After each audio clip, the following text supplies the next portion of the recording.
the duck is up, everybody. The name's ValentiNyx, but you can call me Nyx for short. So, if you play a lot of mobile rhythm games, chances are you've heard of Bang Dream Girls Band Party, or Bandori for short, cause oh boy, that's a long name. It's a typical mobile rhythm gacha game and was in fact the spiritual predecessor to Project Sekai. If you didn't already know, Project Sekai is developed by a subsidiary of the Bandori dev team. It's actually pretty easy to tell when playing these games because of how similar the base structures of the games feel, even though at this point they've definitely built clear and separate identities for themselves. In case you're new around here and haven't seen my last video, what are you doing, mate? Go watch it. Just kidding.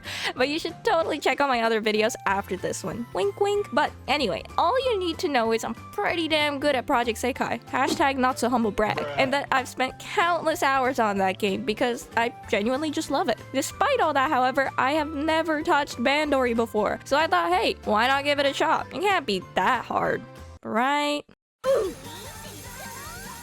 So right after booting the game, I was hit with the classic.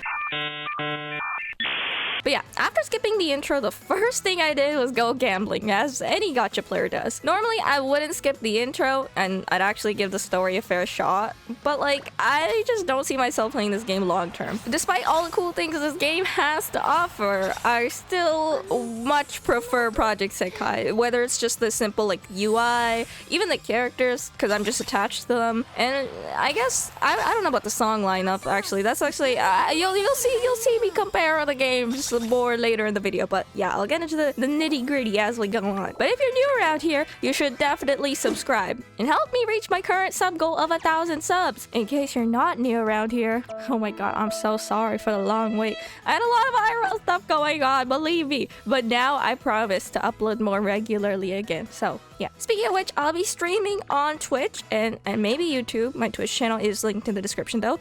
Starting next week, my first stream will be on the 14th, aka Valentine's Day, aka my birthday, but I'll also be streaming on the 15th, which is the Sunday right after. It's literally the day right after. I'll put up a poll after this video goes live so you guys can decide on what you'd like to see me play. And yeah, that's pretty much it for the announcements. Let's get into the gameplay. Yeah, so for the first song, I chose Melissa, which is Full Metal Alchemist 2003 opening 1. Okay, so that is Full Metal Alchemist is my favorite anime. Like both of them are my favorites. But if I had to only pick one, then it'd be Brotherhood. There are certain things I like more from the original, like specifically the tone, atmosphere, and pacing for the first, I guess, half of the show, first season maybe, for Brotherhood. But overall story, I think Brotherhood is so action-packed. Like, the original is good in its own right, but Brotherhood I just really like for the high octane, over-the-top story. Whereas the original is more, I guess, of an emotionally and character-driven story. While there is action, I wouldn't say it's as like over-the-top as Brotherhood. But you just have to watch them to understand. Most people say they only like Brotherhood. I don't understand that mentality because I think they both have different things to offer and both do different things well.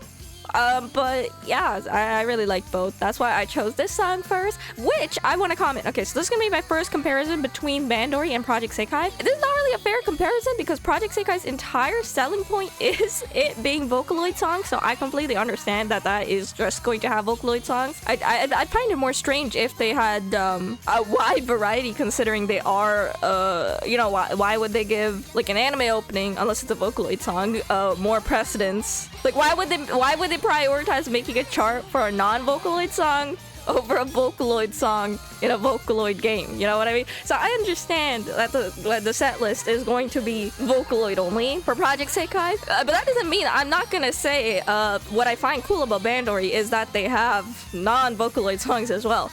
Like, it's pretty nice to see, like, other songs outside of Vocaloid that you can, like, recognize and play. Another thing I have to mention is I really like the covers in Bandori because they're very character-driven. Like, they hone in on the personality of their respective, like, groups, bands, groups, because there's also an idol group. And they also take into account, I guess, their instrumentals, because what's the group called? Morphonica? I'm gonna butcher the pronunciation. I'm so sorry. I don't know how to pronounce it. But the one with the violin, whenever they cover songs, the instrumentals are also covered to feature the violin, which I find so cool, which is something Project Sekai does not do, because they try to create these covers are just trying to accomplish different things. Bandoris are more, I would say, I can't find the word right now. It's transformative. That's what I would say. The Bandori covers are very transformative compared to the original, and you know, they kind of have their own twist and flavor to each cover, I say. Whereas in Project Sekai, they're going for more of a similar-ish feel. And the emphasis, I guess, more so on the vocals and the characters themselves, rather than, I guess, embodying the group. I guess in Project Sekai, how they embody the group is through the song choice. Whereas in Bandori, I mean, it's probably also the song choice. I don't know the groups too well. But I guess, the way they perform the covers, which I think is pretty cool. So in that respect, I think Bandori takes the cake, not just because the set list, because they have more of a variety, which I'm not going to count that because that's unfair to Project Sekai because it's a Vocaloid song. But in terms of the covers, I think they're way more creative. So for that, I'd say Bandori gets a point. Yeah, so I didn't talk about the song. I'm playing Butterfly right now, which is the Digimon Japanese opening. Those who know. But yeah, it's a pretty good song. I really like it. It's actually the reason I watched a lot of, I guess, the first season of Digimon subbed over the dub, which is crazy to think about. Like, imagine a lot of people think that's blasphemous because, like, that's a show that they watched in the dub when they were kids, and to them, I mean, yeah, I get that, right? Like, even for Yu-Gi-Oh, I mean, I watched the dub, and I just, people are like, bring out the soundtrack in the sub, and I get that. I understand. I just like the dub more. That's just, I'm sorry. It's just more iconic to me. Like Joey with the Brooklyn accent, bro, you can't. That's not in the sub. Though, I will say that the Japanese Yu-Gi-Oh openings go hard. Like the English one is iconic. Don't get me wrong there. But, yo, like, you have to listen to the Japanese Yu-Gi-Oh openings. They're fire.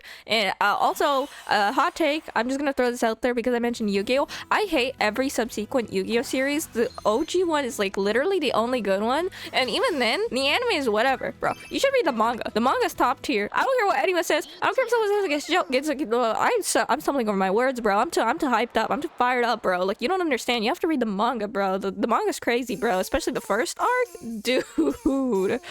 Anyway, I don't understand people who exclusively feel the need to hate on the dub when honestly most of the time it sounds perfectly fine. And as someone learning Japanese, I say this as someone learning Japanese, half the people who hate the dub aren't even trying to learn the language. They do not understand. Nobody speaks like anime in real life, even in Japanese. Like, they're like, oh, it's so over the top. The Japanese actors are doing the same thing. They are performing over the top. So I never understood that argument. Like, most people do not sound like anime characters in real life in the dub or the sub. Like, that's just a fact. Whether it's like the word choices they use, like the way they talk, or even like the voices that they, you know what I mean? It's just not, I don't get realistic. I don't know what the argument there is for that. But I'm not trying to start a war, okay? Everyone is entitled to their own opinion. You can just be stubborn about it. I'll be stubborn about this. But yeah.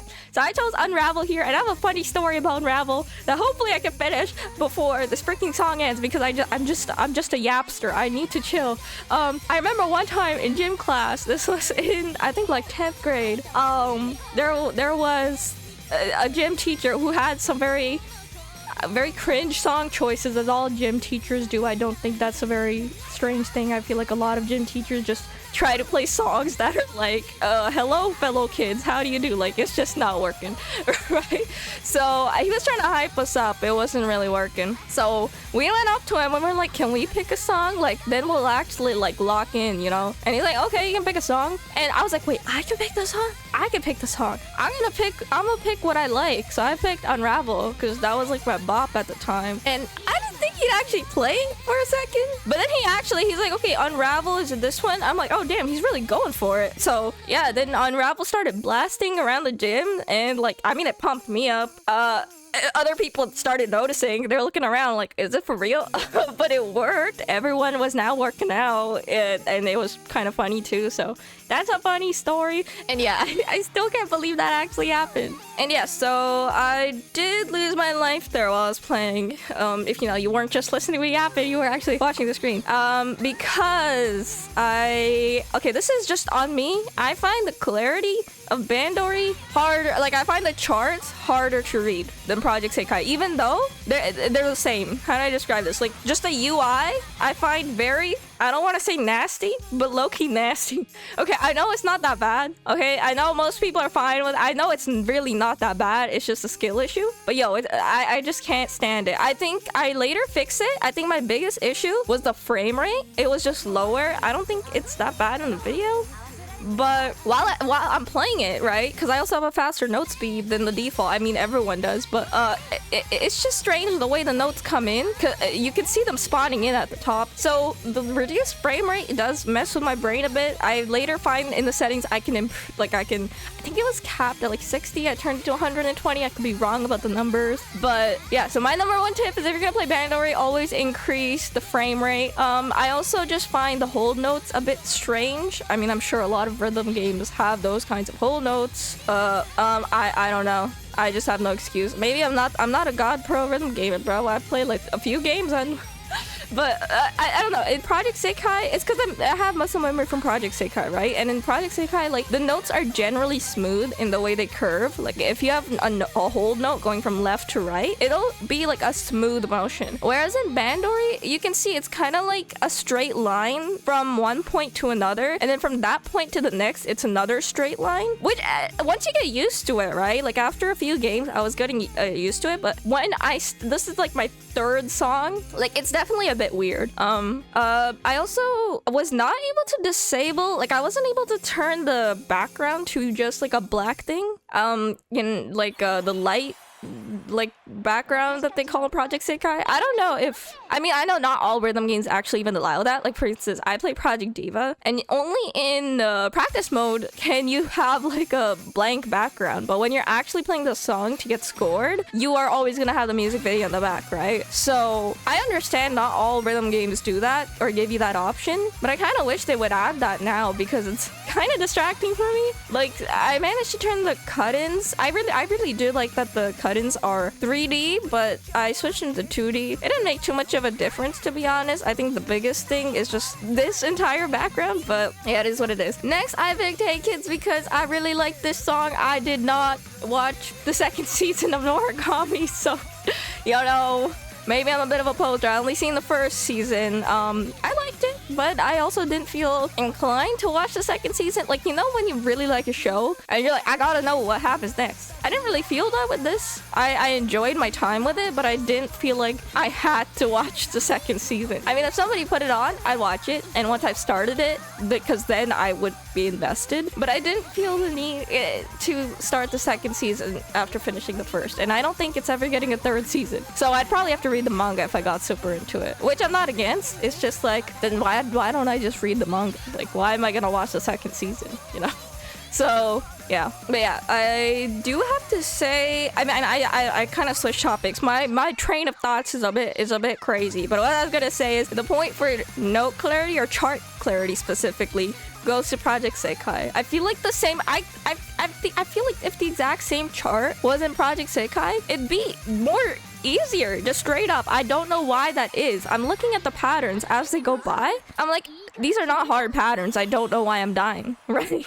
Maybe the timing is more stricter. Maybe, like I said, the hold notes are different. The UI is different, and that's messing with like my muscle memory and the way I just play. So maybe after a few more games, I'd be better at it. But definitely, like, looking at these charts, I'm like, they're not that bad. The ones I chose to play so far, and I'm certain if the exact same chart was in Project Sekai, it would not be that hard of a chart, at least for me. Yeah, so for the next song I picked again, which is the first opening of Full Metal Alchemist Brotherhood. Yeah, like I said, my favorite anime, so I had to pick the songs when I could. Overall, the charts are pretty fun though. It's literally just a skill issue of me not being used to it. I'm sure if I play the game for like another day or two, I'd be like pretty much up to speed with like the UI and all that. It's more so a nitpick because I just think the Project Sekai UI is cleaner. Not to say there isn't any charm here.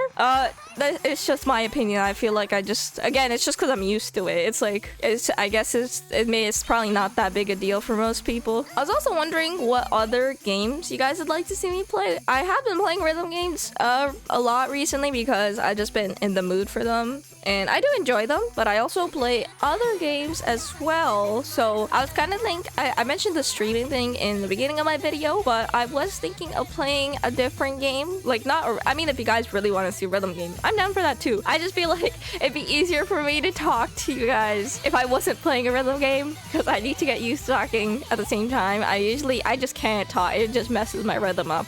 So I mean, if you guys really want to see rhythm games, I'd be down for that. But I was thinking of other games to play for my first stream, or just streaming in general. I'm still deciding if I'm gonna be streaming on YouTube. And you figure that out. But I'll definitely be streaming on Twitch. So, you know, check it out. And I hope I can see you guys there. Anyway, I also wanted to say, given that I am comparing Bandori and Project Sekai, I also wanted to mention character lineup. I mean, obviously, Project Sekai has the Vocaloids, which is already super cool, right? Not a lot of people can say that about their lineup, but I also like that they have both, you know, guys and girls. Like, Bandori only has girls, which is fine. I just kind of like more mixed things. I don't like it when I don't particularly love it when it's all girls or all guys. Like, I just kind of like a mix. I don't know. Even though it's Project Sekai is clearly favored for the girls, the fact that guys exist, I don't know. It just feels less suffocating to me. I don't know. Maybe that's just me.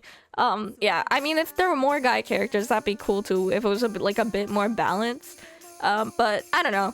I mean, it's not bad. It's just for that reason, I don't know if I would make this my main game. Does that make sense? I mean, not that I know too much about the story of this game, but, you know, just a little thing I thought I'd point out in that regard. I think, in my opinion, Project Sekai gets the, I guess, point for cooler character lineup, in my opinion. I mean, I say that. I don't know too much about the background of these characters, so I guess in that sense I won't comment on it, but purely on just like, I guess, a snapshot view of the character lineup, I give the point to Project Sekai. Oh yeah, also Firebird. Okay, so this is the song this is the song that basically introduced me to Bandori. I don't know if I want to say I didn't know about it, but it's kind of what put it in my, I guess, radar. Like, I heard of it. I'd seen some characters sometime, but like the poster girl, I'm so sorry, I don't know her name. But, you know, Firebird is what really put it on my map that I decided to ever check it out. I said I haven't played the game before. That's a bit of a lie, because I did download it once before, just to play Firebird, and then I never played it again. So okay, maybe it's not my first ever time playing it, but I didn't, and that's it. I just played Firebird and moved on. So I don't know, does that really count as me giving the game a shot? I just wanted to, you know, play that one song. Which again, I think is pretty cool. That it's a fire song, and I like that they also have two charts for it, one for the full length and one for the shorter version of the song. So you can, you know, enjoy the song without like destroying your hands and arms. And yeah, I could not beat Firebird. Yeah, it is tough. It's tough. And yeah, since I couldn't end on an L, like, I just could not clear Firebird no matter how much I tweaked the settings, no matter what I did. I didn't have a healer. Or did I? I don't know. I don't even remember what my team was anymore, but I don't think I had a... Did I have a healer? I think I might have had a healer. Oh, I don't know. I'm not paying attention. But, yeah, couldn't clear it. I got decently far, maybe, but, yeah, so I wanted to end on a W, so I switched the song to Senbon Sakura, and, yeah, we'll see. I mean, I already know how it went, but you guys can see how it went. Senbon Sakura is a favorite song of mine as well. I really like it. I really like the music video and the chart in Project Diva, like the extreme one. So that's pretty enjoyable. I remember when I first started playing Project Diva, I could only clear Senbon Sakura on hard, and I had to work a bit to actually be able to clear extreme, but it felt very rewarding because I think the difficulty, it states it claims to be is a 9. Project Sekai charts only go up to 10, so it's considered a 9 out of 10 difficulty, I believe, if I remember correctly. But I don't think it's a 9. Or maybe I just practiced that chart so much so it doesn't feel like a 9. Or maybe that's one of the easier 9s. I mean, in Project Diva, the jump from 9 to 9.5 and the jump from 9.5 to 10 is insane. Is actually insane. I don't know if I've gotten pretty far in 10-star difficulty songs, but I don't think I love how I'm talking about Project Diva, like, but you're watching my Bandori gameplay. I mean, if you want to watch Project Diva, I'd be down to make a video on that next. Actually, that's on my Switch. That's my Switch. I don't know how I'd record that. I need to figure that out. Although, I don't know if anybody noticed, but I did mess around with my mic settings a bit. I mean, okay, if you go back to my very first video, like the one that's literally called my first video, yeah, it's a very, very crappy mic quality. I mean, I still think, I don't know. What do you guys think of my current mic quality? I try to make it better. I don't know if it worked. I don't know if it's distorting my voice. Hopefully not. Hopefully it sounds good. I don't know. Do you guys like it? But yeah, overall, Project Sekai is still my preferred game, but Bandori definitely has a competitive set list, no doubt. I'm not gonna be playing this game consistently or anything, but I do see myself coming back to it every now and then. Anyway, thank you so much for watching, and I hope to see you next time!